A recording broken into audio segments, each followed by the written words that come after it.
पावलांचे ठसे माझ्या अंतरीच्या वेणा तुझ्या घडण्याचे सोहळे सृजनाच्या पाऊल खुणा तुझ्या माझ्या नात्यांचा हा उमलता स्नेहबंध अनुबंध अनुबंध.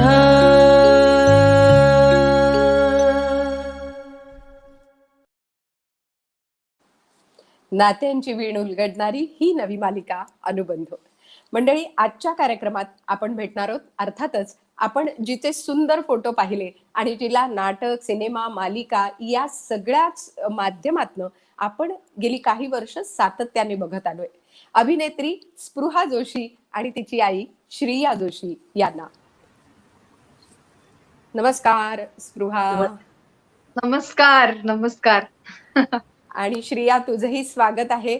आज स्पृहा एक अभिनेत्री म्हणून इतकी उत्तम रीती काम करतेय आणि इतक्या उत्तम रीतीने तिने मालिका असेल, नाटक असेल, चित्रपट असेल, सूत्रसंचालन असेल, या सगळ्या बाबतीत स्पृहा तुझं आज एक ठाम स्थान असं निश्चित तू तयार केलंयस. त्यामुळे वेलकम या अनुबंधमध्ये. आज तुझे आणि आईचे अनुबंध कसे आहेत आणि आई बाबांकडनं काय शिकायला मिळालं, अशा सगळ्या गोष्टी आम्हाला तुझ्याकडनं ऐकायच्या आहेत. तर स्पृहा, आज कसं वाटतंय या कार्यक्रमात येऊन? सुरुवातीला काय सांगशील? खरं तर खूप मजा येते, कारण आई बरोबर जेव्हा जेव्हा मला कुठेही अशी संधी मिळते बोलायची, तेव्हा मी ती खूप पटकन घेते. कारण नॉर्मली आमच्या घरातली सगळ्यात स्वतःबद्दल कमी बोलणारी व्यक्ती ती आहे. त्यामुळे या निमित्ताने तिच्याबद्दल लोकांना सांगण्याची संधी मिळते आणि ती मला सोडावीशी वाटत नाही. सो आणि मुळात असं आहे की आम्ही दोघीही गेली अनेक वर्ष, म्हणजे माझ्या आठवणीत आहे तेव्हापासनं ती पहिली मैत्रीण आहे माझी कायम. सो त्याबद्दलही या निमित्ताने सगळ्यांना सांगता येईल. कारण नॉर्मली असं इतकं ओपन रिलेशन आई बरोबर किंवा आपल्या पालकांबरोबर, आईचं असं नाही, पण त्या मानाने कमी असतं लोकांच्या घरात. मी इतका ओपननेस बघितला नाहीये जितका आमच्यामध्ये आहे.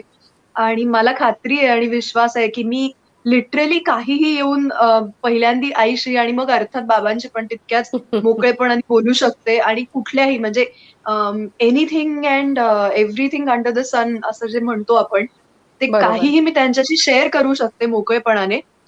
बरोबर चूक काही असेल तरी मला विश्वास असतो की ते माझ्या पाठीशी उभे राहतील त्या सगळ्यामध्ये. सो आय थिंक हा विश्वास आणि ती मैत्री आमच्यात आहे. त्यामुळे मला खूप मजा येते आज ह्या गप्पा मारताना. नक्कीच. मला असं वाटतं श्रिया, एक सगळ्यात महत्वाची गोष्ट की आज स्पृहाला अभिनेत्री म्हणून ती सगळ्यांना माहितीये किंवा तिने काय काम केलंय, कसं करते हे सगळ्यांना माहितीये. पण आज एक मुलगी म्हणून ती काय आहे हे आम्हाला तुझ्याकडनं ऐकायचंय.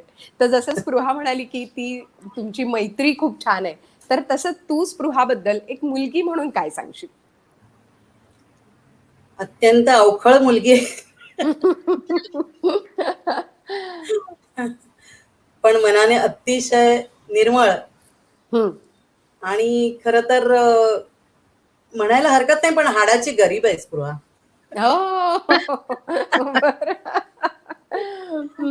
खरंच आहे. कुठल्याही पालकाला अभिमान वाटावा अशी मुलगी स्पृहा आहे. येस, नक्कीच. आणि मला असं वाटतं की स्पृहा, बऱ्याचदा असं असतं ना की आई मुलीचं नातं असं असतं की आपण म्हणत नाही ग की आई थँक्यू हा, किंवा आई तू असं केलंस, किंवा आई माझी कशी आहे. जसं आता तिलाही सांगताना की स्पृहा छान आहे, चांगली आहे, मुलगी आहे, पण हे जे नातं आहे ना ते आपण कधी व्यक्त करत नाही, असं बऱ्याचदा आपल्याकडे जाणवतं.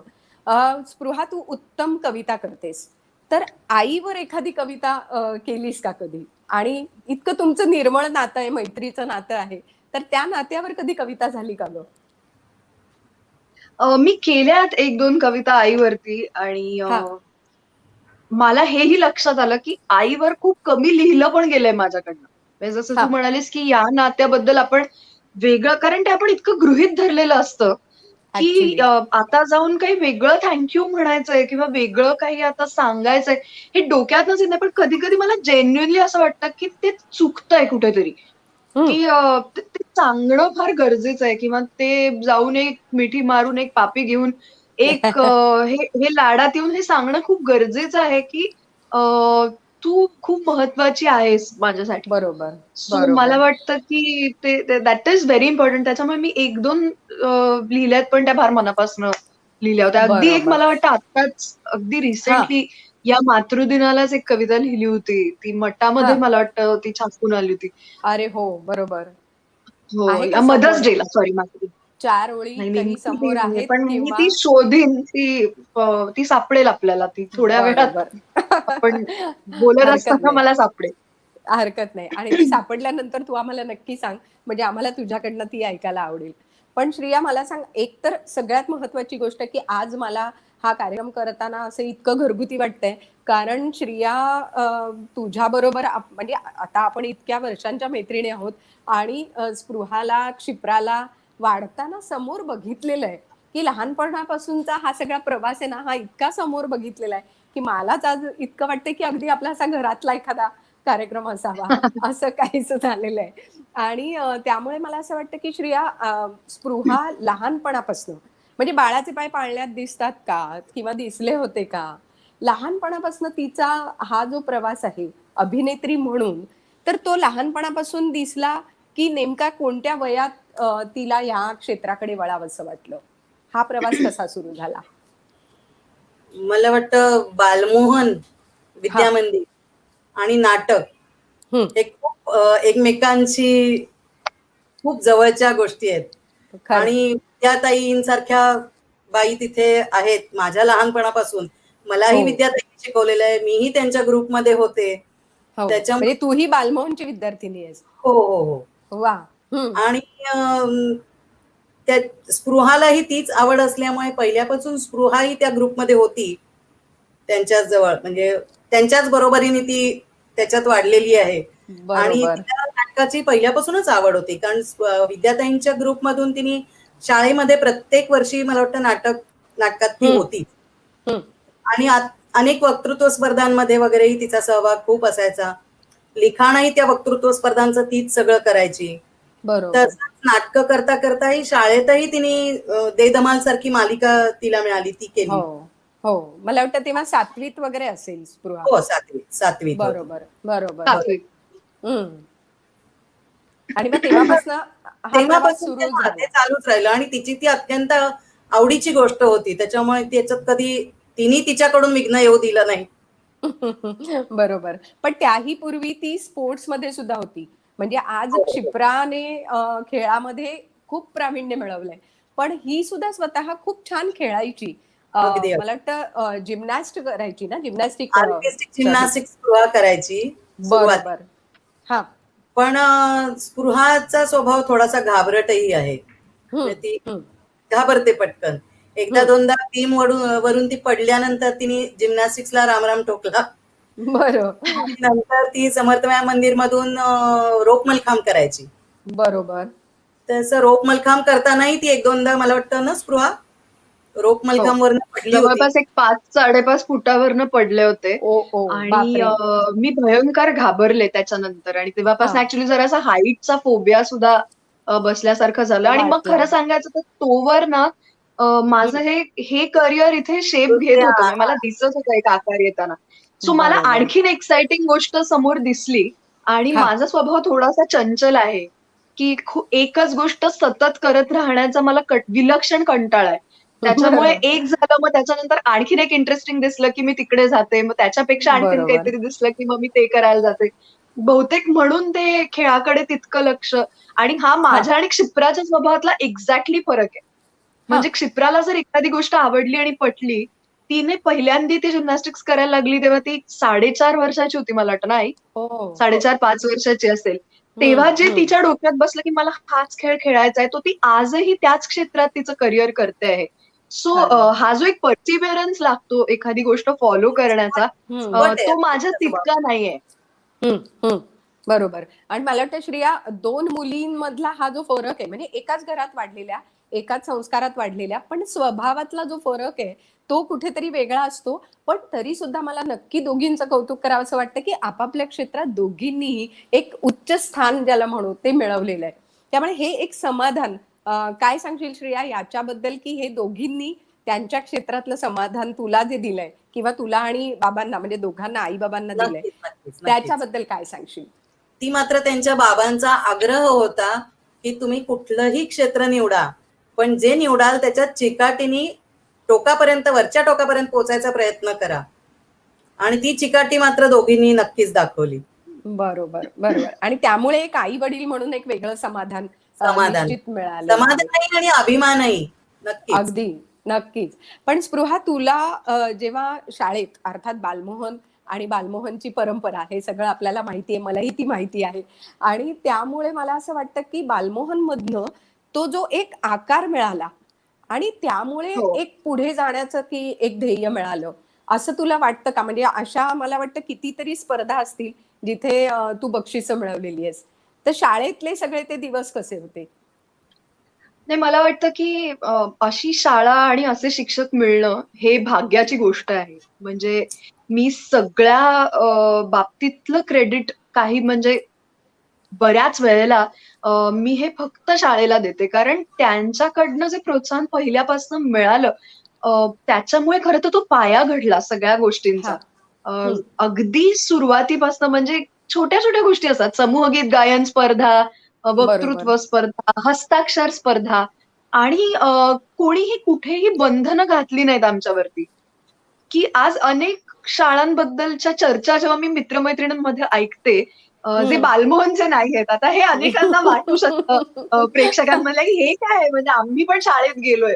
पण मी खरंच सगळ्यांना सांगते, की आमच्यासारखी शाळा मला नाही वाटत तुम्हाला मिळालीये. कारण बरोबर. छोट्या-छोट्या ज्या तिथल्या परंपरा होत्या, मग अगदी श्रावणामध्ये शुक्रवारी चणे हं. असतील मिळणारे किंवा उन्हाळ्यातली आंबे डाळ आणि कलिंगडाची फोड कलिंगड. असेल किंवा शाळेत साजरा होणारा प्रत्येक सण असेल आणि मगाशी आपण जे बोललो ना, की आईला हां, आपण कधी थँक यू म्हणत नाही.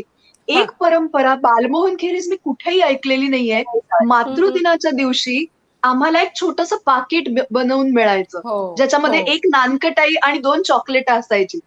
आणि आम्हाला सांगितलेलं असायचं, की हे घरी जाऊन आईला द्यायचं. आधी आईला ते खाऊ घालायचं आणि मग बरोबर. आईने दिलं तर ती नानकटाई तुम्ही खायची कारण आज आईचा दिवस आहे. तिला थँक वाह! यू म्हणायचा दिवस आहे. आता ही इतकी साधी, खरंय. सरळ, छोटी गोष्ट आहे. पण मग ही असेल किंवा बालदिन असेल, की खरं तर बाकी सगळ्यांचा बालदिन हा 14 नोव्हेंबरला असतो. हो, पण हो. फक्त बालमोहनचा बालदिन हा 14 जानेवारीला असतो. आणि त्यामध्ये फार सुंदर कल्पना आहे, की आमच्या शाळेत मला वाटतं एका पॉइंट नंतर जे हं, वाढदिवसाला आपले आपण नवे कपडे घेऊन जातो किंवा चॉकलेटं वाटतो. हं, कुठल्याही शाळेत मुलं आपल्या वाढदिवसाला हे करतात. तसं हं. नव्हतं.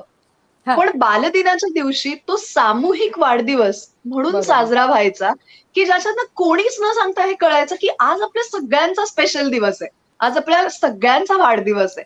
की कदाचित मला जे करणं शक्य आहे माझ्या वाढदिवसाला, ते हं. दुसऱ्या एखाद्या वेगळ्या परिस्थितीतल्या मुलाच्या पालकांना त्याच्यासाठी करणं शक्य नसेल. तर तेवढ्यामुळे त्या मुलाला कमीपणा वाटता कामा नाही.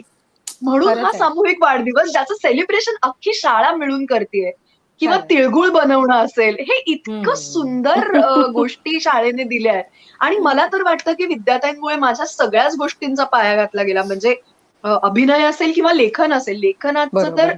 प्रचंड मोठं श्रेय मी विद्यार्थ्यांना देते. कारण हं. जरी वक्तृत्व स्पर्धांची भाषणं माझी मी लिहायचे, तरी आपल्याला लिखाणातलं वेगळं काहीतरी येतं हे मला कधीच जाणवलेलं नव्हतं. जे विद्यार्थ्यांच्या आग्रहामुळे मी त्या बालश्री नावाच्या हो. स्पर्धेसाठी गेले आणि मग पुढे सगळंच मग बदलून गेलं माझ्यासाठी. अ, बरोबर, पुढचा बरोबर. पुढचा एक रस्ता तयार झाला त्या निमित्ताने. सो खरंय, खरंय. बालमोहनचं क्रेडिट हे खूप मोठं आहे आयुष्यात. नक्कीच. आणि म्हणून मला असं वाटतं, म्हणजे मला अजूनही आठवतं, की अमेय तेव्हा शाळेत होता आणि तू 10वी पास झाल्यानंतर तू एक कविता केली होतीस बालमोहनवर आणि तेव्हा ती शाळेच्या सगळ्या ह्याच्यात इतकी गाजली होती, की आम्हालाही ती आठवते. ती कविता जर तू सादर करू शकलीस, आहे का समोर? नाहीये नेमकं शाळेवरची. म्हणजे श्रिया मी रॅन्डम तुझ्याकडे कविता आहे घेऊन बसलीये नेमकी पण. No problem, no problem. पण आम्हाला ती कधीतरी ऐकायला नक्की आवडेल. आणि नक्की. बालमोहन वरची कविता ही तुझ्याकडनं आम्ही नक्की सेपरेटली ऐकू आणि मग आपल्या पेजवर टाकू, फेसबुक पेजवर टाकू. कदाचित सगळ्यांना ती नक्की. नक्की ऐकायला आवडेल. पण श्रिया, मगाशी तू बोलता बोलता म्हणाली होतीस तसं की बालश्री जेव्हा मिळाला, एक इतका सर्वोच्च किताब आणि तोही अब्दुल कलामांच्या हस्ते त्यावेळेला मिळणं, हे खूप मोठं श्रेय होतं खरं तर. खूपच त्याबद्दल काय सांगशील? मुलीबद्दलचा तो अभिमान कसा, काय वाटला तुला? तर आमच्या दोघांसाठी तर ती खूपच महत्वाची गोष्ट होती. कारण आमच्या सारख्यांना, म्हणजे अर्थात आपल्यासारख्या कुटुंबातल्या लोकांना प्रत्यक्ष राष्ट्रपती भवनात जाण्याची संधी मिळणं, बरोबर. हा मोठ्या त्या अशोका हॉलमध्ये, प्रशस्त हॉलमध्ये आम्ही बसून तो कार्यक्रम प्रत्यक्ष आमच्या डोळ्यांनी पाहणं, ही एवढी मोठी गोष्ट होती आमच्यासाठी की ती तरी आम्हाला नक्कीच फक्त स्पृहामुळे ते शक्य झालं. आणि मला तर असं वाटतं तर मी तर तो कार्यक्रम बघितलाच नाही असंच मला वाटतंय. कारण म्हणजे माझे डोळे तेव्हा एवढे पाण्याने भरलेले होते की मला ते नीट बघितल्याचं धड असं स्मरतही नाहीये. पण तो खूप छान अनुभव होता, तो खूप सुंदर अनुभव. अगदी खरंय, अगदी खरंय. हा कौतुकाचा असा भाग असतो आणि मला वाटतं प्रत्येक आईला आपल्या मुलीबद्दलचा हा अभिमान आणि हा आनंद निश्चित असतो. आणि त्यावेळेला तिचं वय खूप लहान होतं. हो, 9वीत होती मला वाटतं. हो, 9वीत असताना बालश्री मिळालेला आहे. स्पृहा, आज आईला जसे हे आनंदाचे क्षण तुझ्यामुळे बघायला मिळाले, तसं तुला काय वाटतं? कारण आईची इतकी धडपड चालू असते, इतकी मेहनत चालू असते. विशेषतः आई आणि काकू यांनी जे श्रीती प्रोडक्शन हा जो काही घाट घातलेला आहे असं मी म्हणेन त्याला, तो अतिशय उत्तम रीतीने ती करत असते.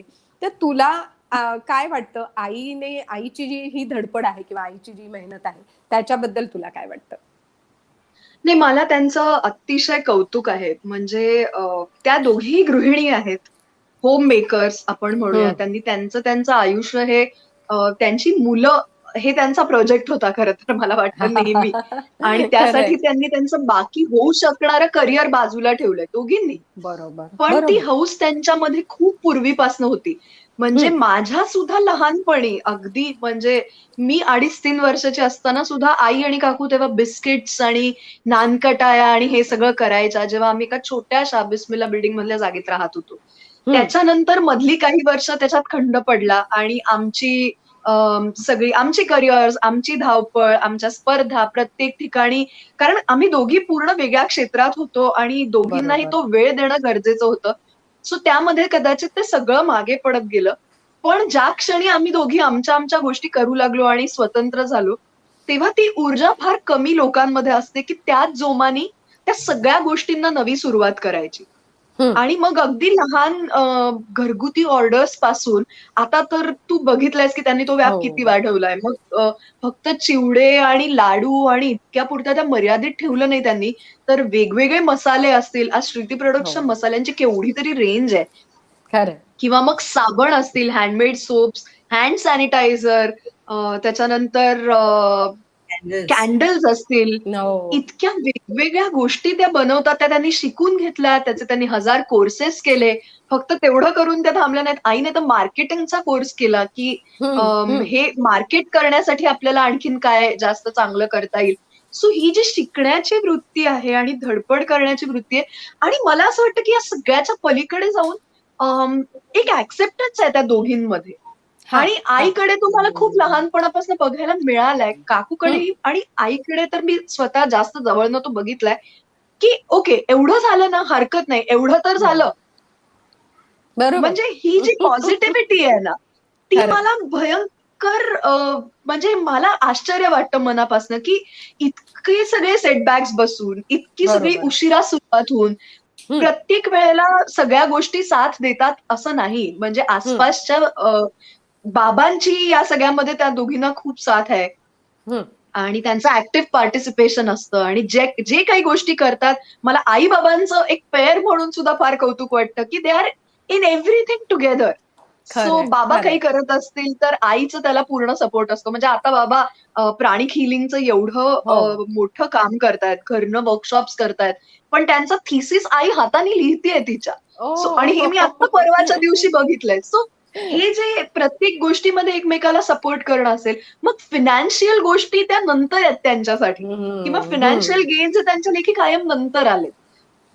सो ह्या सगळ्या बाबतीत मी आईला खूप म्हणजे एका परीने ती माझा आदर्श आहे अशासाठी की मी ज्या क्षेत्रात काम करते तिथे यश आणि अपयश खूप पटकन बदलतं. त्याची व्याख्या खूप पटकन बदलते आणि बऱ्याचशा बाबतीत असं होतं की स्ट्रगल इतका असतो प्रत्येकच बाबतीत समोर की कधी कधी ते अपयश म्हणजे त्याचा त्रास होतो आणि खचून जायला होतो. मग त्यावेळेला मला या सगळ्या गोष्टी आठवत राहतात आणि मग असं होतं की अरे आपण तर काहीच बघितलं नाही, आपला प्रवास तर फार सोपा चाललाय त्या मानाने. सो मला वाटतं की हे आई मुळे मिळालं कुठेतरी. बरोबर. आणि कुठेतरी हेच खूप महत्वाचं आहे ना ग. म्हणजे एरवी मी म्हंटल तसं की आजच्या कार्यक्रमात स्पृहा जोशी अभिनेत्री म्हणून काय आहे हे सगळ्यांना माहितीये. आम्हाला हे हवंय की तुमचं नातं कसं आहे. आज तू ज्या पद्धतीने सांगितलंस की आईकडनं हे जे शिकायला मिळालं, हे जे क्षण आहेत तेच कुठेतरी पर्सनल लाईफमध्ये, व्यक्तिगत आयुष्यात कितीतरी मोलाचे आणि महत्वाचे ठरतात. ही गोष्ट खरंच खूप महत्वाची आहे. आणि विशेषतः आई, मी मगाशी आपण उल्लेख केला तसा आई आणि काकू म्हणजे दोघी बहिणीसारख्या एकत्र असतात आणि याचं मला नेहमीच कौतुक वाटतं. म्हणजे मी श्रावण महोत्सवचे ती आमची जज असते आणि आम्ही जी काही धमाल करतो. हा श्रिया, मला खरंच कौतुक वाटतं तुमचं दोघींचं. पण हे कुठेतरी आणि मला फार म्हणजे मला मजा वाटते त्यांच्याकडे बघताना, कारण त्या दोघी एक तर त्यांच्या वयामध्ये अजिबातच अंतर नाहीये. हार्डली 6-8 महिन्याचं त्यांच्या दोघींच्या वयांमध्ये अंतर असेल. त्यामुळे अर्ध्या लोकांना तर त्या बहिणीच वाटतात दोघी आणि त्यांच्यामध्ये काहीतरी मैत्री आहे इतक्या वर्षांची. आय थिंक ती मैत्री आहे ना म्हणून त्यांनी ते सगळं एन्जॉय केलंय. म्हणजे हा जो ओव्हरऑल फॅमिली पासनं ते आता उद्योगापर्यंतचा त्यांचा जो प्रवास आहे तो माझ्या मते त्यांच्या मैत्रीमुळे जास्त शक्य झाला. आणि बऱ्याचदा मी बघितलंय की त्यांना एकमेकींशी बोलावं पण लागत नाही, त्यांना कळतं. ओके. सो हे जे कळणं आहे ना एकमेकींचं ते फार फार मस्त आहे. खरंय. पण श्रिया, मला सांग की मुलींपर्यंत हा एक मेसेज आहे जो तुमच्या कृतीतनं जातोय. हे बघ, शेवटी संस्कार म्हणजे काय असे बसून काही कोणी शिकवत नाही. हे तुमच्या कृतीतनं जे काही जातं तेच असतं. तर तुला काय वाटतं की मुलींना दोघींनाही हे संस्कार कशा प्रकारे किंवा जाणीवपूर्वक काही गोष्टी तू स्वतंत्र असं सांगतेस का कधी, किंवा या संस्कारांची बाजू तुझ्या दृष्टीने तुझी भूमिका नेमकी काय असते या दोघींच्या अपब्रिंगिंग मध्ये? खरं म्हणजे खरंच मी कधी असंही बसून कुठलीही गोष्ट असंच करायला हवं, आपण असंच वागायला हवं असं कधीच सांगितल्याचं मला तरी आठवत नाहीये. पण असंच मला तरी हेच पटतं की आपण जसं वागत जातो आपल्याकडे मुलं बघत असतात आणि आपलं अनुकरण ते करत असतात. त्याप्रमाणे आज आपण जशा वागणार आहोत तशाच त्याच पद्धतीने थोड्याफार फरकाने होईल, काळाच्या अनुरूप बदल होत जातील, पण थोड्याफार फरकाने त्याही तशाच वागतील. बरोबर. त्याच्यामुळे वेगळं असं काही सांगावं लागलं नाही मला अजून तरी. बरोबर. आणि तशा मुली शहाण्या होत्या की अगदीच मस्तीखोर माझ्या होत्या? मुली खरोखरच खूप शहाण्या होत्या. आम्हाला धाकच होता. म्हणजे आता हे सगळं चांगलं चांगलंय पण मला तेही ऐकायचंय की तू मार किती खाल्ला, कोणी ओरडा किती खाल्ला? इथपर्यंत गेलोच नाही, फार गरज नाही पडली. मला मार खाण्यापर्यंत गेलोच नाही. ते डोळेच मोठे व्हायचे आणि ते पुरे असायचे आम्हाला. डोळेही नाही, माझा आवाज पुरेसा होता. ते खरंच म्हणजे मला तर आईची भीती वाटायची आणि मला माझा हा आतापर्यंत मला हे खरं वाटायचं की आपण खोटं नाहीच बोलायचं, कारण ते आईला कळतं तिचे काहीतरी दूत आहेत. कधीच खोटं बोलणं जमलंच नाही. म्हणजे तिने काही वेळा वयाच्या याच्यानुसार मैत्रिणींच्या किंवा मैत्रिणींच्या सहवासात राहून थोडाफार कधीतरी थापा मारण्याचा प्रयत्न केला, पण ते कधी थापा पचल्याच नाहीत तिच्या. त्यामुळे मला जेन्युइनली असं वाटायचं की आई ते कोणतरी हेर असतात आपल्यावरती ठेवलेले. तिला कळतं. त्याच्यामुळे मग नंतर नंतर असं झालं की नंतर ओरडा खाण्यापेक्षा आधीच काय तो खाऊन ठेवूया, खोटं नको बोलायला. पण मला आईच्या काही गोष्टी हा माझ्याकडे कविता स्पृहाची आलेली आहे, बालमोहन वाव. वरची. बालमोहन वा वरची. वा वा वा वा. बाबांनी मग लगेच पुस्तक माझ्यासमोर दिलेलं आहे कविता वा काढून. असं असं असतं बाबांचं काम. येस. येस. प्रॉम्प्ट. मग वाच ना. थोडीशी मोठी आहे, वाचू? हो हो नक्कीच वाच. ओके. कवितेचं नाव आहे शाळेचा निरोप घेताना. हा तिने ही कविता सेंड ऑफच्या दिवशी म्हटली होती बरोबर. आणि त्याची थोडक्यात पार्श्वभूमी अशी की शाळेबद्दल तिला शेवटच्या दिवशी प्रतिनिधी म्हणून, विद्यार्थी प्रतिनिधी म्हणून बोलायची संधी मिळाली होती. तर तिने बरोबर. त्याच्यावर एक 4 पानाचा निबंध लिहिला होता. हा आणि तर तिची एक सवय आहे की तिने जे लिहिलेलं असेल ते रात्री मला ती वाचून दाखवायची. हा तर नंतर आम्ही ते लिहिलं, खूप छान होतं. पण नंतर आमच्यात असा संवाद झाला की अरे बापरे, ही एवढी 4 पानं सगळी मुलं ऐकतील किती का. ऐकून घेणार? हा हा तर एवढं वाचण्यापर्यंत मुलं शांत बसणार नाहीत. हम्म. तर असं मी म्हटल्यावर तिच्याही डोक्यात ते विचारचक्र चालू झालं होतं आणि रात्री 2-2:30 वाजेपर्यंत तिची ही कविता लिहून तयार होती. वा ती मी वाचून दाखवते. येस नक्की. शाळेचा निरोप घेताना. ही आवडते मज मनापासून शाळा, लाविते लळाही जसा माऊली बाळा. आचार्य अत्र्यांची ही ओळ आज मला आठवते. निरोप समारंभाच्या वेळी आज माझं मनोगत सांगू इच्छिते. बालमोहन विद्या मंदिर. बाळ गंगाधर टिळक आणि मोहनदास करमचंद गांधी आदर्श यांचे नावातूनच शाळा आम्हाला सांगी. हम्म. प्रवेशद्वारावर दादांची हसरी मूर्ती आशीर्वाद देते. भली मोठी रांगोळी सुस्वागतम म्हणते. मनावरची जळमट संस्कार प्रार्थना दूर करते. ऐश्वर्य सत्ता नाही, निरलस मन मागायला शिकवते. चला मित्रांनो, थोडेसे भूतकाळात जाऊया. 12 वर्षांपूर्वीचे दिवस जरासे आठवूया. हम्म. जून महिन्यात रिमझिम रिमझिम पाऊस बरसत होता. छोट्याशा आपल्या डोळ्यातूनही अश्रूंचा झरा वाहत होता. कारण सर्वांप्रमाणेच एक सुंदर वळण आपल्याही आयुष्यात आलं होतं. शाळेत जायचं हे वारं आपल्याही घरात शिरलं होतं. हम्म. आणि शाळा नकळत रडत रडतच बालमोहन मध्ये आपली स्वारी आली आणि शाळा नकळत दुसरं नव्हे पहिलं घर बनली. वा शैलाताई, नंदिनीताई आपल्याच होऊन गेल्या. आईबाबांच्या कागाळ्याही त्यांनाच कळू लागल्या. 1ली ते 4थीची वर्ष नंतर अत्तरासारखी उडून गेली. मित्रमैत्रिणींची मात्र हळूहळू पक्की गट्टी जमली. धमाल मस्ती मजा करत आपण दोस्तानो 8वीत आलो. शाळेच्या अंगणात बागडताना आपणही मोठे झालो.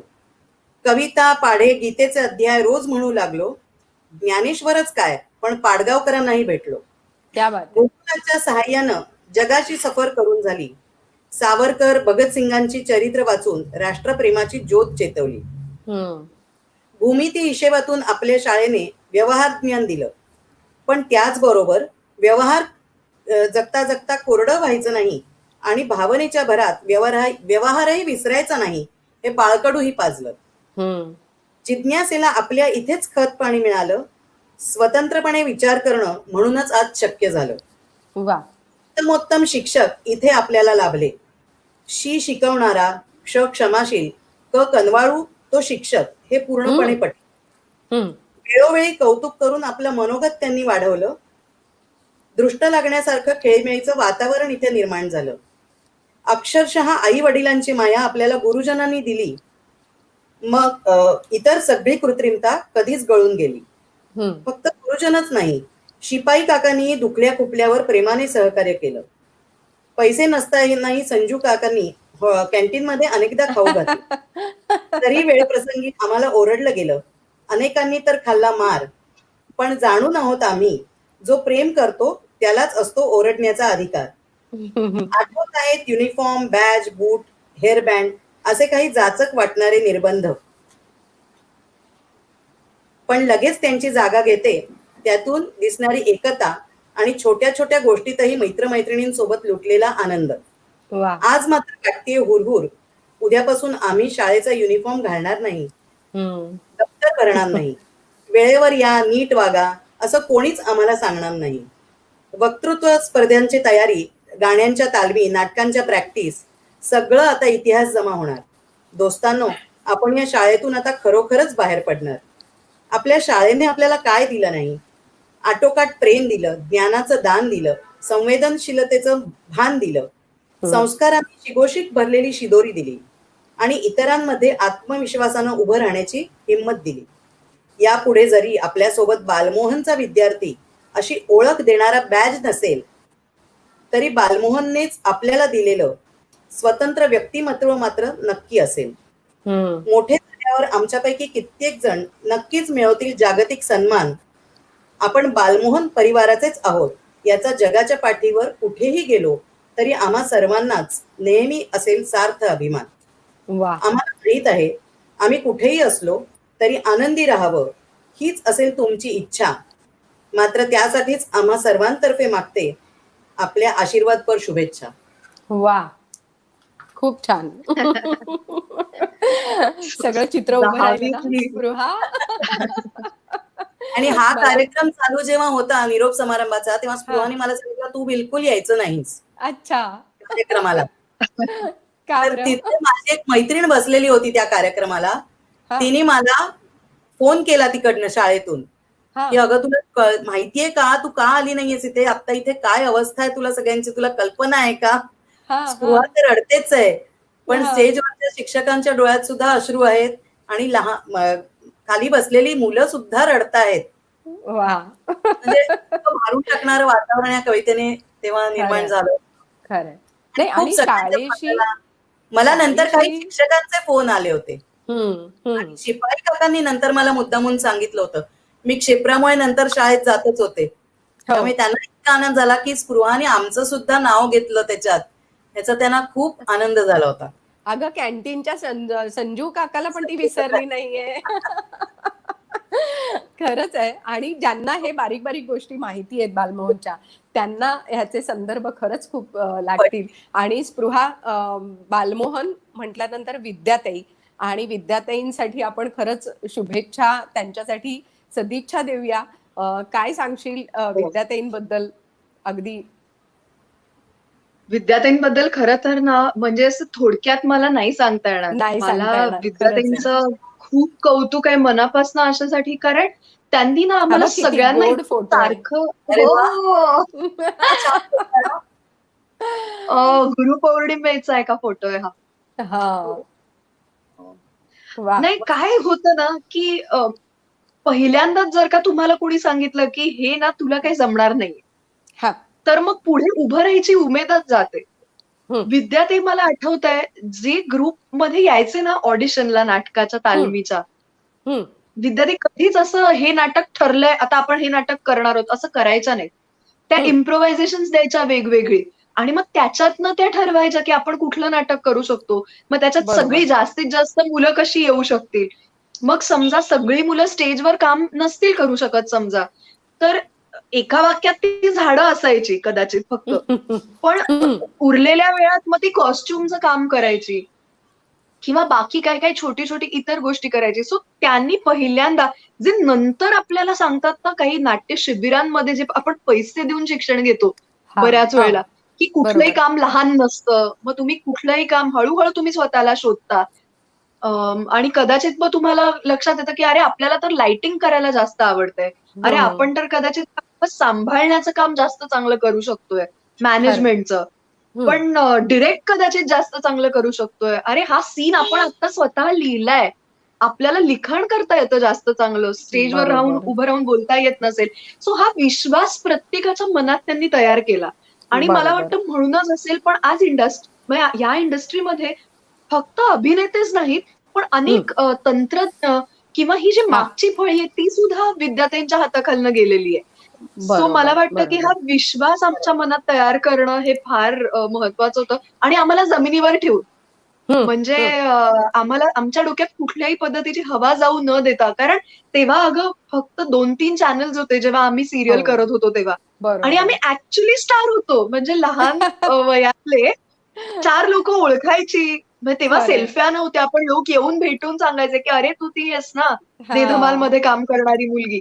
बरोबर. तर आम्हाला वाटायचं आम्ही फार भारी झालोय कोणी. खरंच आहे. विद्याताईंनी त्यावेळेला बालश्रीच्याच वेळेची गंमत आहे, हा. की आमचा वाद चालला होता की कुठल्या फील्डमध्ये पार्टिसिपेट करायचं. क्रिएटिव्ह हं. Writing, creative arts, performing arts आणि क्रिएटिव्ह सायन्स अशा 4 फील्ड्स असतात. तर ओके. त्याच्यातलं क्रिएटिव्ह सायन्स तर माझ्या पोहाच्या बाहेरच होतं, कारण माझा आणि सायन्सचा कधीच आमची मैत्री झाली नाही.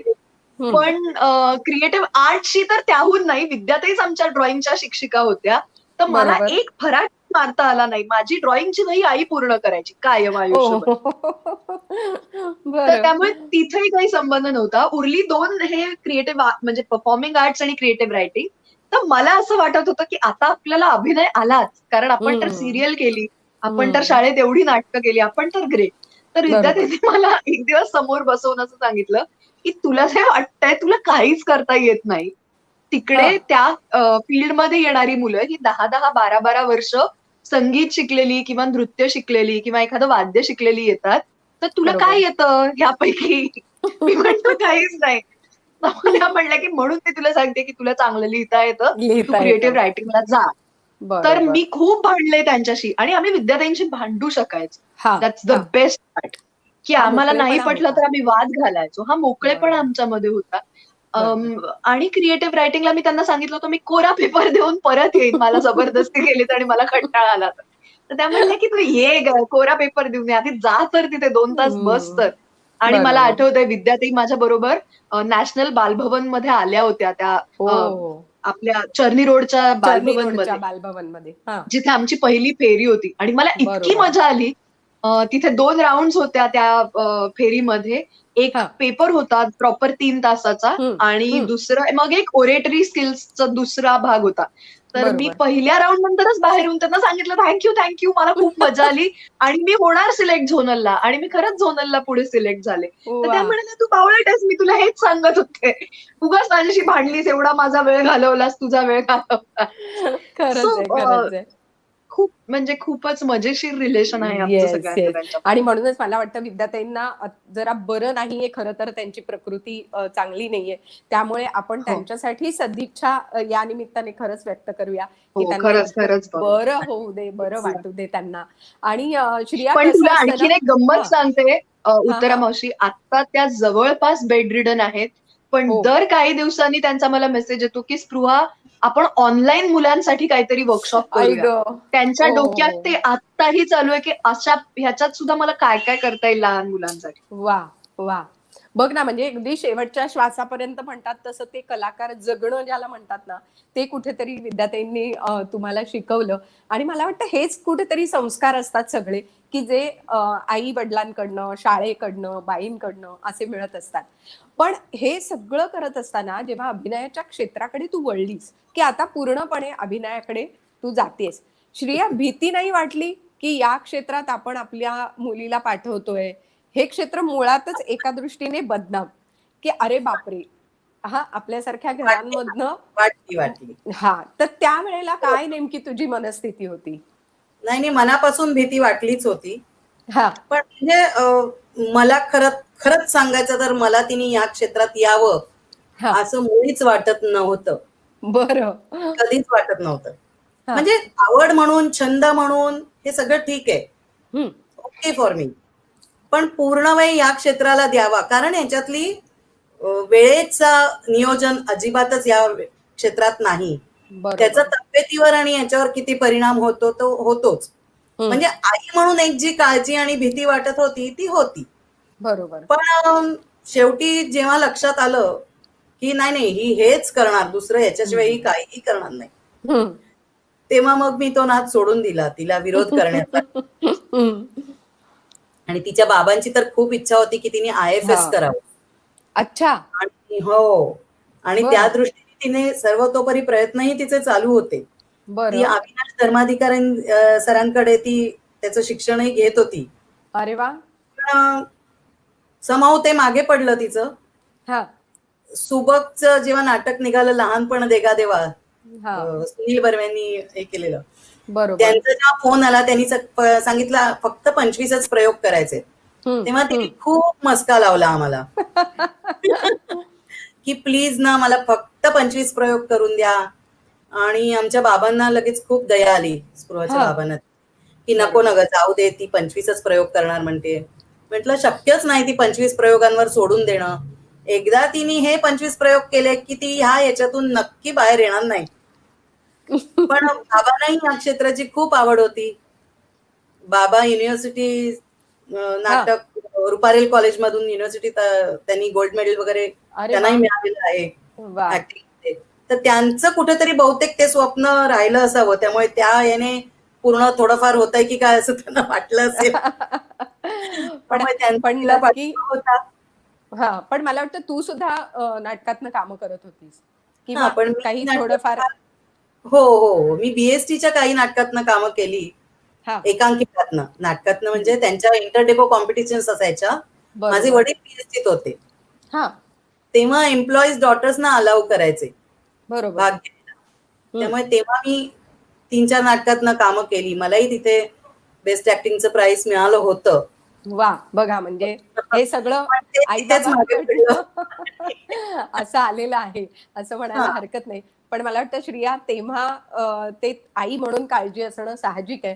पण हो, हो. आज स्पृहाचं जे यश आहे ते पाहिल्यानंतर निश्चित तुम्हाला मिळणारं समाधान आणि अभिमान हा मोठा आहे. हो, हो. कारण मग पुढे काय म्हणजे कितीतरी चित्रपट म्हणजे मोरयासारखा चित्रपट असेल, पेईंग गोस्ट सारखा चित्रपट असेल किंवा मालिकांमधनं सुद्धा म्हणजे कुहू सारखं कॅरेक्टर स्पृहा इतकं सुंदर लोकांना समोर आलं.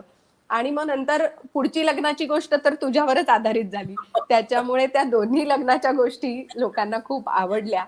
बरं, एवढ्यावर थांबली नाहीस. रमाबाई रानडे हा जो काही एक व्यक्तिरेखा तुला टर्निंग पॉइंट. साकारायला मिळाली आणि तो खरंच टर्निंग पॉइंट ठरला. त्याच्यामुळे या सगळ्या व्यक्तिरेखा साकारताना स्पृहा काय वाटतंय आज एक आईबाबांकडनं आलेली देणगी असते, स्वतःचा अभ्यास असतो, एक स्वतःचा आत्मविश्वास असतो आणि पुढे जाण्याची एक ताकद असते वेगळी. तर हा सगळा प्रवास करत असताना काय काय गोष्टी तुझ्या जोडीला आहेत किंवा सोबत आहेत असं तुला वाटतं? फक्त पुढे जायच्या आधी मला फक्त तुम्ही हा. सांगा, की मी व्यवस्थित दिसतेय का? कारण हो. माझ्याकडे फ्रेम फ्रीज झालीये. मला काहीच आपण नाही, तिघींची फ्रेम माझ्याकडे फ्रीज झालीये. तू दिसतेस. व्यवस्थित दिसतेस आणि आम्हाला ऐकायलाही व्यवस्थित येते. ऐकू पण येतं ना? ओके. मग मी अगदी कंटिन्यू व्यवस्थित. करते पुढे. Yes, yes. सो मला असं वाटतं, की आई जे म्हणाली, की हं. खरं तर आई-बाबा दोघांचीही वेगळी इच्छा होती आणि मी माझ्या हट्टाने ह्या करिअरमध्ये आले. हं. पण तेव्हा मी त्यांना सांगितलं होतं, की मला तुम्ही 6 महिने द्या. त्या 6 महिन्यांमध्ये जर मला स्वतःला थोडंसं जरी प्रूव्ह करता आलं, तर मी ह्या क्षेत्रामध्ये कंटिन्यू करेन. नाहीतर काय माझं वय तेव्हा मी 21-22च वर्षाची होते. हं. यूपीएससीचं एज लिमिट काही क्रॉस होत नव्हतं. सो मी पुन्हा ते कंटिन्यू करेन. पण कुठेतरी म्हणजे आतमध्ये मला खात्री होती, की मी करू शकेन. खरंय. हळू-हळू पुढे जसं-जसं करिअरच्या संधी मिळत गेल्या, एकाहून एक चांगले रोल्स मिळत गेले, चांगल्या व्यक्तिरेखा करायला मिळाल्या, अनेक वेगवेगळ्या पद्धतीच्या संधी मिळाल्या.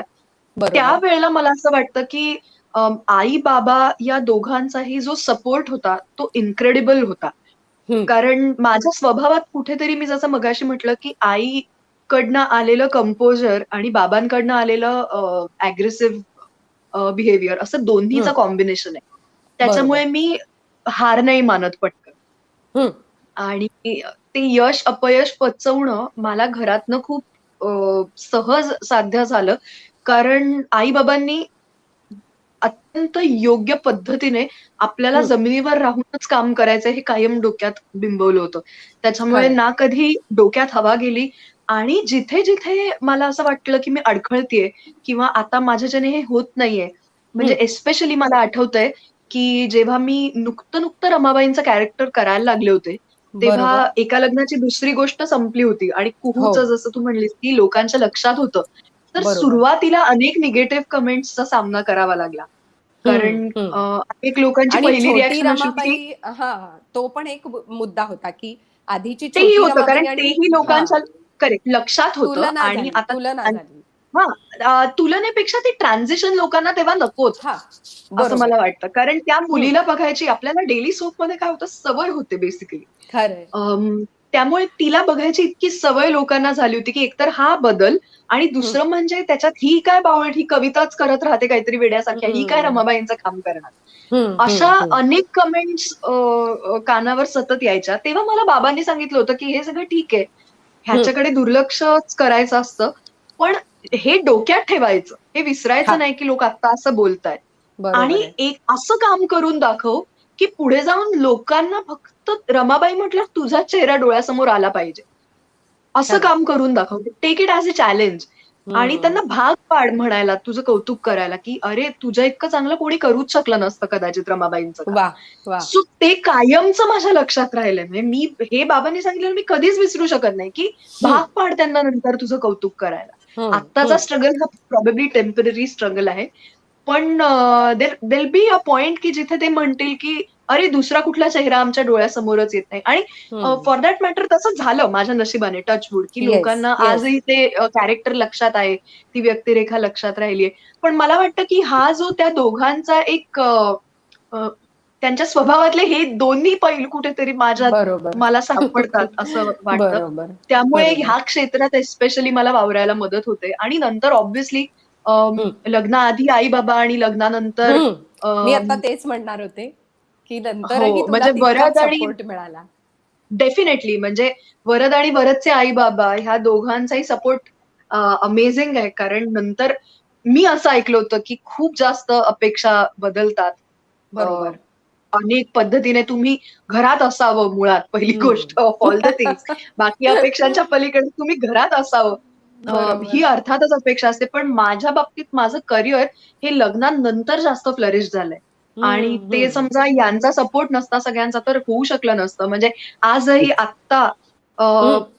कोविड सिच्युएशन मध्ये स्पेशली हा. जेव्हा आता हो. लॉकडाऊन ओपन झाला आणि हळूहळू मी शूटला सुरुवात केली, एक 4-5 ऍड्स केल्या मी, तर बरोबर. बाहेरचं काही खायचं नाही किंवा बाहेर कुठे हात लावायचा नाही म्हणून माझी सासू, मी समजा 7च्या शिफ्टला जाणार असेल हा. तर 5 वाजता उठून माझा दिवसभराचा डबा मला करून देते. आई गो. सो किती छान. इतका छोट्या छोट्या बाबतीतला हा सपोर्ट आहे. आणि जो प्रत्येक वेळेला you know they they need not tell me तोंडावर येऊन, हम्म. पण तेही ते हम्म. म्हणजे त्यांना प्रचंड कौतुक आहे आणि ते डोळ्यात दिसतं, ते खरं. वागण्यातनं दिसतं, ते खरं. एकमेकांसोबतच्या रिलेशन्स मध्ये आपोआप जाणवतं. सो ह्या सपोर्ट शिवाय मला वाटत नाही मला पुढे काम करता आलं असतं. आणि इतक्या अगदी मस्त खरं. पद्धतीने मला हवं तसं, माझ्या आवडीचं, माझ्या बरोबर. चॉईसचं आणि कुठलंही इतर बंधनाचा विचार न करता मी ते काम करू शकते. आय गेस ते त्यांचं क्रेडिट वा वा. माझ्यापेक्षा. मला असं वाटतं स्पृहा हेच अनुबंध आहेत की जे इतके घट्ट असतात आणि त्यामुळे आपलं रिलेशन, आपलं नातं हे सगळ्यांसोबत जोडलेलं राहतं. आणि त्या बाबतीत तू भाग्यवान आहेस असं मी नक्की म्हणेन. खूपच. आणि खरंय. आणि आता श्रिया आपण क्षिप्रालाही बोलवूया, कारण क्षिप्राचंही आता लग्न आहे. ती सुद्धा एका अशा उंबरठ्यावर खरं तर आहे की जिथे एक नवं क्षेत्र, एक नवं घर, नवं विश्व तिच्या समोर येत आहे. आणि स्पृहा आणि क्षिप्रा दोघींना एकत्र वाढवताना कितीतरी गोष्टी तुमच्या समोर आलेल्या आहेत. सो मला असं वाटतं की आपण क्षिप्राला सुद्धा आपल्या या गप्पांमध्ये सहभागी करून घेऊया. क्षिप्रा, स्वागत आहे तुझं. हॅलो. हाय. हॅलो. क्षिप्रा, रिदमिक जिम्नॅस्टिक्स असं म्हटल्यानंतर तुझं नाव नक्कीच डोळ्यासमोर आहे. आज तू छत्रपती पुरस्कार तुला मिळालेला आहे. त्याच्यानंतर गिनीज वर्ल्ड रेकॉर्ड तुझ्या नावावर आहे. गेली 6 वर्ष तू सलग महाराष्ट्राची नॅशनल चॅम्पियन आहेस आणि तू आजही कितीतरी मुलींना घडवतेस रिदमिक जिम्नॅस्टिक मध्ये. सो याबद्दल सुरुवातीलाच तुझं खूप खूप खूप अभिनंदन. थँक्यू. आणि आज स्पृहा बद्दल तुला काय सांगायचंय? ताई कशी आहे? ताई घरी कशी आहे?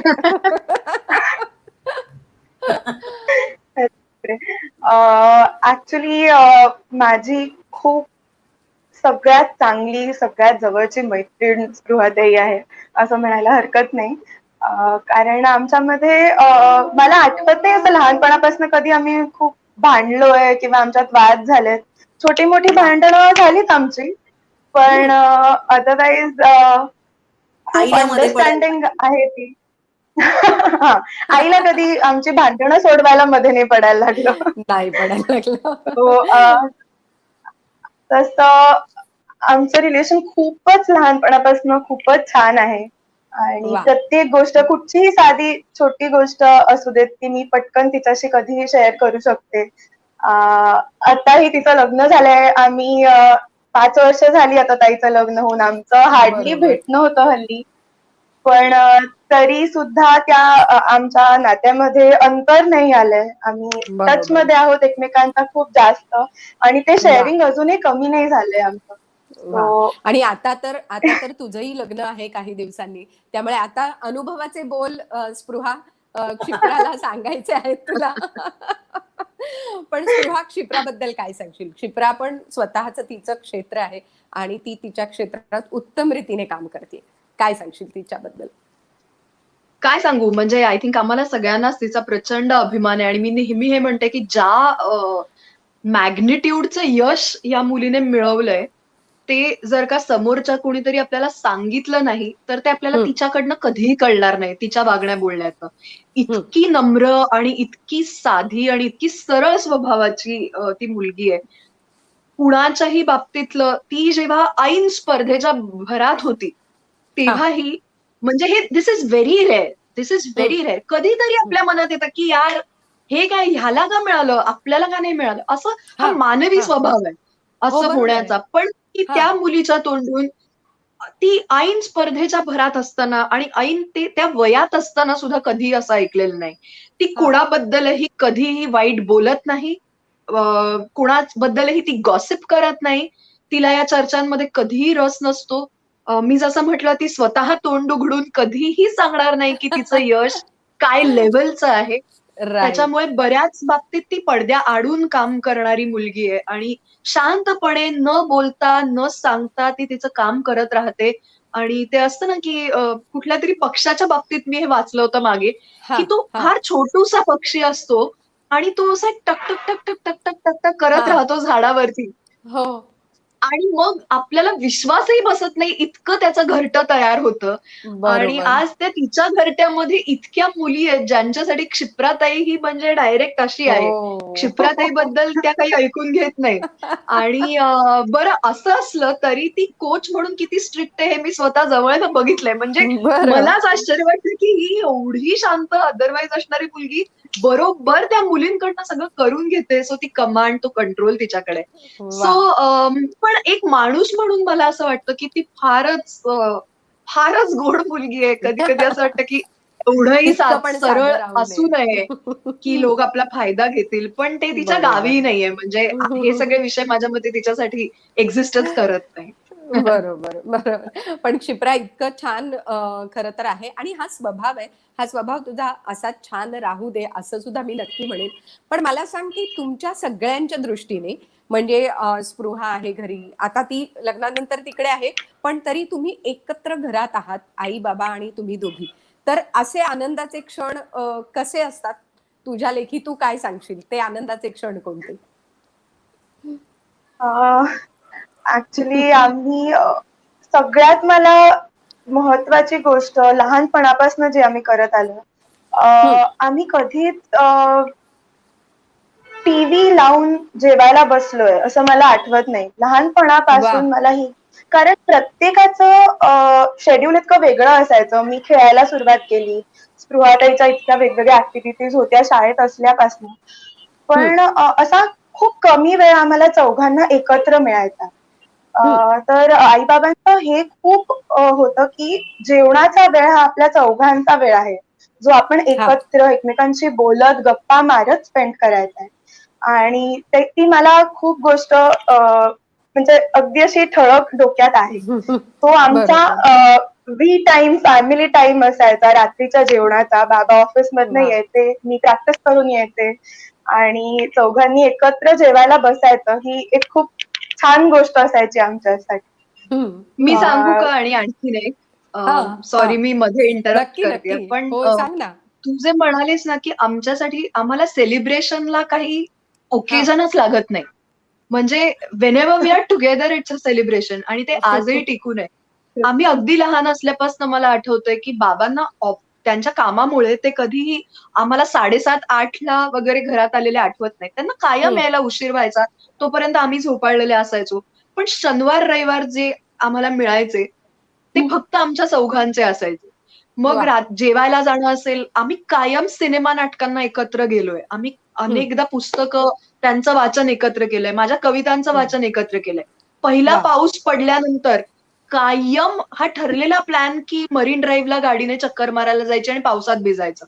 क्या बात आहे. कोजागिरी पौर्णिमेच्या रात्री कायम ठरलेला प्लॅन की वरती गच्चीत जायचं, भेळ आणि मसाला दूध करायचं आणि धमाल, गाणी, गप्पा, गोष्टी, मजा करायची. So the whole point is, आणि आम्हाला सगळ्यांना चौघांनाही माणसांची खूप आवड आहे. सो आम्ही आयसोलेटेड राहू शकत नाही. बरोबर. आमच्याकडे अनेक माणसांचं सतत येणं जाणं असतं. त्या निमित्ताने नवीन विषय कळतात. त्या निमित्ताने मग आमच्याकडे एक छोटीशी पिझ्झा पार्टी असायची कायम, बरं. महिन्यातनं एकदा किंवा दोनदा, जिथे बाबांच्या ऑफिस मधले मित्र घरी यायचे. सो माणसांची आवड, उगाच काही नाही तर उगाच आपण उठून कोणाला तरी भेटायला जायचं, कॉफीला येतो म्हणून सांगून. हा मोकळे ढाकळपणा आमच्याकडे होता. आणि आमच्या सगळ्या मित्रमंडळींमध्ये बाबा आईंच्या मित्रमैत्रिणींशी आज आमचं दोघींचं सुद्धा तितकंच जवळचं वा. नातं आहे जितकं आपल्या नातेवाईकांशी असतं. मग बरोबर. आत्या आणि आत्याचे मिस्टर असतील, काका काकू असतील, मावशी आणि मावशीचा नवरा असेल, या सगळ्या फॅमिलीज, आम्हाला असं कधी वाटलंच नाही की आम्ही एकत्र कुटुंब नाही आहोत. कारण वा. आमचे सगळे सण, सगळ्या सुट्ट्या ह्या सगळ्या एकत्र गेल्यात सगळ्यांच्या. क्या सो बात it's a very very close net unit आम्हा सगळ्यांसाठी. खरंय खरंय. तो आणि ह्या हेच आता आम्हाला हा जोडले, खूप हा. मोठा प्रॉब्लेम होतोय की आता पॅन्डेमिक मुळे 50 लोक बोलवायची आहेत लग्नाला माझ्या, तर त्या 50 लोकांमध्ये कोण असणार आहे हे ठरवणं इज सो डिफिकल्ट, बिकॉज त्यांचं सर्कल इतकं मोठं आहे की सगळी फॅमिलीच झाली आहे आमची असं. खरंय खरंय. पण मग खरंच आहे की तुमच्या दोघींच्याही दृष्टीने हे किती मोठी श्रीमंती आई बाबांनी खरं तर तुम्हाला दिलेली आहे. म्हणजे या सगळ्याचं ना कुठे म्हणतात तसं पैशात मोल नाही करता येत. माणसांची श्रीमंती जिथे असते तिथेच खऱ्या अर्थाचं समाधान आणि सुख हे मिळत असतं. श्रिया, आज काय वाटतं म्हणजे पुढच्या या सगळ्या काळामध्ये क्षिप्रा तिच्या क्षेत्रात आहे, स्पृहा तिच्या क्षेत्रात आहे, आता अमुक एक गोष्ट व्हायला हवी असं काही वाटतं का? म्हणजे स्पृहाच्या बाबतीत तुला काय पुढच्या येणाऱ्या तिच्या करिअर मध्ये कोणता टप्पा तिने गाठावा असं तुला वाटतंय? आणि क्षिप्राच्या बाबतीत सुद्धा. अरे बापरे. काय सांगू, ती आहे त्याच्यावरनं अशीच व्यवस्थित चालत राहू, तिला अशीच चांगली चांगली माणसं तिच्या करिअरच्या टप्प्यात भेटत राहोत आणि तिला उत्तम संधी मिळत राहोत, अशीच इच्छा. तेच बरोबर आहे, बरोबर आहे. नक्कीच या दोघींच्या बाबतीत ती आई वडिलांची जी इच्छा असते ती असतेच. आणि अगदी एकच मला असं वाटतं की थोडंसं आयत्या वेळी पण आपण बाबांना पण रिक्वेस्ट करूया की तुझ्याच सोबत जर तेही आले 1 मिनिट भरासाठी कार्यक्रम समाप्त करता करता, आणि स्पृहाची एखादी कविता ऐकताना ते जर तुझ्या सोबत असतील तर आपण बाबांना पण फ्रेम मध्ये घेऊया आणि त्यांनाही बोलवूया. फक्त क्षिप्रा, एकच प्रश्न मला तुला विचारायचा आहे. स्पृहा, तुझ्या कविता तयार ठेवा, आपण तुझ्या कवितांनी आपल्या कार्यक्रमाचा समारोप करूया. बहिणी बहिणींचं नातं खरंच खूप छान आहे, मैत्रिणी आहेत, सगळं आहे, पण स्पृहाला मिळणारं ग्लॅमर जे आहे, तो फेम जे आहे, ते कदाचित तुझ्याकडे मिळत नाहीये असं तुला वाटलं का कधी? आणि तुला कधी अट्रॅक्शन नाही का वाटलं अभिनय या क्षेत्राचं? काय सांगशील याबद्दल? ऍक्च्युली असं कधी वाटलं नाही मला. पहिली गोष्ट म्हणजे मी प्रचंड कॅमेरा कॉन्शियस आहे. म्हणजे आमच्या स्वभावामध्ये इतका फरक आहे की मी फार बोलत नाही किंवा कोणासमोर पटकन ओपन होत नाही, पण तो थोडासा. पण एक गोष्ट आहे की जेव्हा परफॉर्मन्सची वेळ येते तेव्हा ती भीती कुठेतरी दूर जाते. जेव्हा मी माझ्या फ्लोअरवरती माझं एखादं परफॉर्मन्स करते तेव्हा ती भीती कुठे राहत नाही. तो माझ्यासाठी कधीच स्पृहाताई जे करते त्या क्षेत्रात वळण्याची इच्छा माझी कधी झाली नाही जेन्युअनली. तिला मिळणारं फेम किंवा त्या तिला जी प्रसिद्धी मिळते तिने जे काही काम केलंय आतापर्यंत त्याच्यामुळे ती मिळतेय हे मला पूर्णपणे याची जाणीव आहे. आणि ती खूपच अमेझिंग काम, तिचे प्रत्येक रोल जे तिने केले त्याच्यामध्ये इतकी व्हरायटी आहे, विविध प्रकारचे रोल तिने आतापर्यंत केले, ते तिथेच लिमिट नाही होत तिचं talent.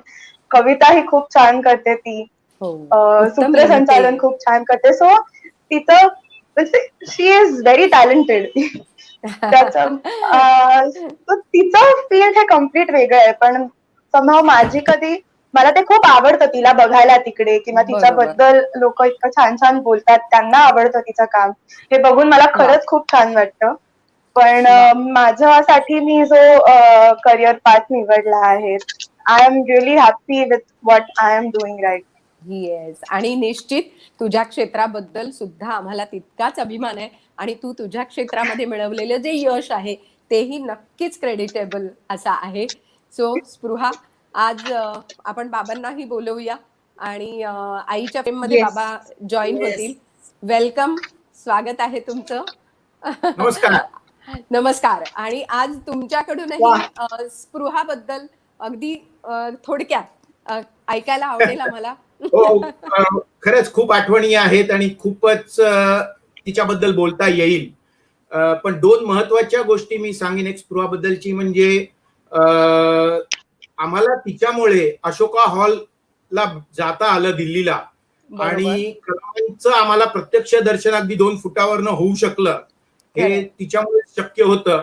And that was the really सर्वोच्च पॉइंट मी म्हणेन आमच्या आयुष्यातला होता, की कलामान सारख्या माणसाकडनं तिला बक्षीस मिळते आणि ते बघायला आम्ही तिथे हजर आहोत. हे अतिशय खूपच आनंददायी होतं आणि खूपच त्याच्याबद्दल आम्हाला अभिमान आहे. शक्यतो मी असं बोलत नाही त्यांच्या समोर, करावं लागतं, पण खरं आहे ते खरं आहेच आणि त्याचा खरंच आम्हाला सार्थ अभिमान आहे. येस, प्रिया म्हणाली त्याप्रमाणे ती IAS व्हायला किंवा IFS झाली असती तर आवडलं असतं, पण नंतर शेवटी विचार केला की तिचं ज्याच्यात आनंद आहे ते सर्वात महत्वाचं आहे, आणि माणसाचा आनंद ज्याच्यात असतो तो माणूस त्या लेवलला जाऊ शकतो. म्हणजे रडून धोपटून आम्ही तिला केलं असतं, पण त्याच्यात तिला मजा आली. ते झालंय ते उत्तम झालंय. वरद सारखा जावई आम्हाला मिळालाय, तो तिला ऍडजस्ट करून घेतोय, त्यामुळे ही खूप चांगली गोष्ट आहे. सासू सासरेही अतिशय प्रेमळ आहेत आणि माझ्या मते आमच्या दोघांची उणीव ते तिला भासून देत नाहीयेत, हेच सर्वात मोठं महत्वाचं आहे. रिअली वी अप्रिशिएट दॅट, आणि आमचे पूर्णपणे त्याला हे आहे. आणि महत्वाचं सांगेन म्हणजे ज्या वेळेला ती दिल्लीची कॉमनवेल्थची कॉम्पिटिशन खेळली, she was India captain for rhythmic gymnastics, आणि आम्ही त्या हॉलमध्ये होतो आणि 20,000 डोळे तिच्यावर रोखलेले होते. गर्दी तिथे झालेली होती. ती इंडियाची म्हणून तिथे खेळली, आणि ज्या वेळेला तिचा स्कोर बोर्डावर तिथे बाहेर आला आणि क्षिप्रा शिरीष जोशी हे नाव दिसलं, अगदी कृतकृत्य झाल्यासारखं वाटलं की आपली मुलगी तिथे उभी राहिली आहे आणि तिचं नाव तिच्या स्कोर सकट झळकतंय, आणि एकच कॉन्सन्ट्रेट मुलगी तिथे मध्ये असून सगळे लोक मोठ्याने टाळ्या वाजवत आहेत. हा जो आम्हाला ते फिलिंगच वेगळंच होतं, आणि या दोघींमुळे आम्हाला हे उच्च क्षण अनुभवायला मिळाले. त्यावेळेला ती फक्त 16 वर्षाची होती, आणि जो तिचा गिनीज वर्ल्ड रेकॉर्ड तिने केलेला आहे तो बऱ्याच जणांना माहित नाही. तो युट्यूबवर अवेलेबल आहे, तिचे सगळे सेट्स पण आहेत, ज्यांना इच्छा असेल त्यांनी ते जाऊन बघावेत. पण दॅट वॉज ऑल्सो अमेझिंग. अजून तो वर्ल्ड रेकॉर्ड मोडला गेला नाहीये, आणि अतिशय आणि ती म्हणजे खरंच खूप कष्टाळू आणि अशी ती आहे स्पृहा. आणि याच्यातला जर हे बघितला तर स्पोर्ट्स मध्ये स्पृहाकडे बघून ती शिकली आहे, आणि स्पृहा करायची जिम्नॅस्टिक्स तेव्हा ती तिथे उभी राहायची आणि जायचीच नाही, तिथेच उभी राहायची. शेवटी त्या कोचनी म्हटलं की येऊ दे तिला आता क्लासमध्ये, आपण घेऊया तिला. आम्ही एक 6वी-7वीत असताना विचार केला की तिचा गेम बदलावा, पण ती ठाम होती. आम्हाला वाटत होतं रिदमिक जिम्नॅस्टिक्स पेक्षा काय टेनिस खेळली किंवा असं काय केलं तर जास्त हे मिळेल, पण ती ठाम होती 5वी-6वीत असताना, आणि मला रिदमिक जिम्नॅस्टिक्सच करायचंय आणि त्याच्यातच करिअर करायचंय. हा तिचा जो फोकस आहे तो अतिशय उत्तम आहे, आणि अशी ती एकदम फोकस्ड आणि कॉन्सन्ट्रेट करून हे करणारी मुलगी आहे. सो दोघींच्या क्षेत्रात अतिशय उत्तम आहेत. संस्कार काय बसवून घडत नाही, पाटावर बस आता मी तुला संस्कार देतोय असं नसतं, पण तुम्ही घरात कसे वागता, तुमचं इतरांचे संबंध कसे आहात हे मुलं खूप अनुकरण अगदी करत लहानपणापासून. असतात अगदी हा अगदी वर्ष दीड लहानपणापासून. वर्ष झाल्यापासून करत असतात आणि ते खरं. जेव्हा कळायला लागतं आपल्याला आणि त्यांच्या आवडी कळायला लागतात तेव्हा त्याची म्हणजे स्पृहाला आम्ही इतकी वाचनाची आवड तेवढीच हा. क्षिप्राला लावण्याचा प्रयत्न केला, पण स्पृहा खूप वाचायची. म्हणजे ती हम्म. होती राजा शिवछत्रपती म्हणजे 15-16 वेळा वाचलं असेल तिने, इतकं तिचं असं हे होतं. So, बरोबर. क्षेत्रच वेगळं होतं टोटली आणि खरंच आहे, असं खरंच आहे. पण किती बरं वाटतंय तुमच्याकडनं हे सगळं ऐकताना. स्पृहाला जशा वर्षाताई भेटल्या तशा तशा क्षेत्राला क्षेत्राला वर्षाताई भेटली. वर्षाताई भेटली. बरोबर, बरोबर, स्पृहाचं दैवत विद्याताई आहेत, तसं क्षिप्राचं बरोबर. दैवत विद्याताई आहे. अजूनही वा. क्षिप्रा म्हणजे वर्षाताईंनी म्हटलं की लास्ट वर्ड म्हणजे आपण म्हणतो बरोबर. देव भव, देव देव, खरंच आहे. आचार्य देव भव.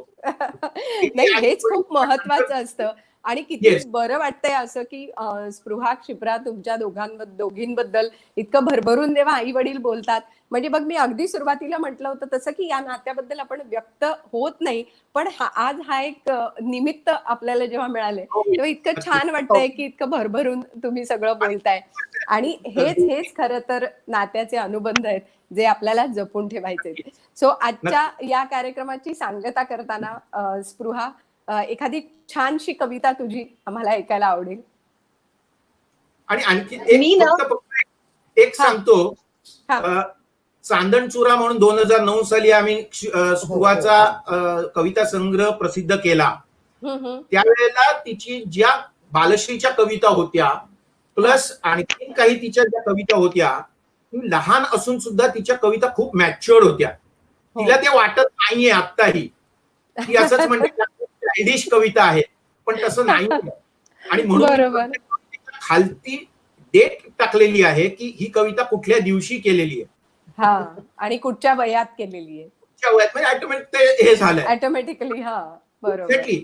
सुनामीच्या दिवशी रात्री 3 वाजता उठून बसून तिने कविता केली. रात्री 3 वाजता आम्हाला उठवलं आणि ती ऐकवली. वा. खूपच तिने हे केलेलं आहे. क्रेडिटेबल आहे, क्रेडिटेबल दुसरा कविता संग्रह प्रसिद्ध दुसरा झाला. कविता संग्रह पण प्रसिद्ध केला लोपामुद्रा म्हणून.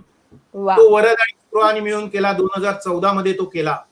खरंय. तो पण अतिशय चांगला. त्यातल्याही छान आहेत छान आहेत कविता, छान आहे. Yes, सुंदर of आहेत. course. आणि स्पृहाच्या कविता आपल्याला सगळ्यांनाच माहिती आहे. त्यामुळे तुला सांगू स्पृहा, आज जेव्हा आपली पोस्ट फेसबुकवर अपलोड झाली तेव्हा मला 3-4 जणांनी स्पेशल मेसेज टाकला पर्सनलला की स्पृहाला कविता वाचायला नक्की सांग बरं का. अरे वा वा. सो हा रसिकांचा आग्रह आहे आणि त्यामुळे मला वाटतं तुझ्या कवितेने आपण समारोप करूया. काय वाटशील? मला वाटतं आपण मगाशी आई आणि काकू बद्दल बोललो ना, आणि त्यांच्या हा. त्या खुश असण्यावर किंवा बरोबर. ह्या सगळ्याबद्दल जे बोललो हा. ते मला खूप मजा वाटते त्यांच्याकडे बघताना. तर ऍक्च्युली ही काकूवरती लिहिलेली कविता आहे, बरं. पण ती आईसाठीही तितकीच लागू आहे. तर मला हा. वाटतं मी काकूसाठी ती गेली होती म्हणून वा. ती ऐकवते या कार्यक्रमाच्या निमित्ताने. मला वाटतं ती ऍप्ट आहे आता हे संपवताना. नक्की, नक्की. बरं वाटायला हवं, स्वतःला स्वतःजवळ असताना बरं वाटायला हवं. हम्म.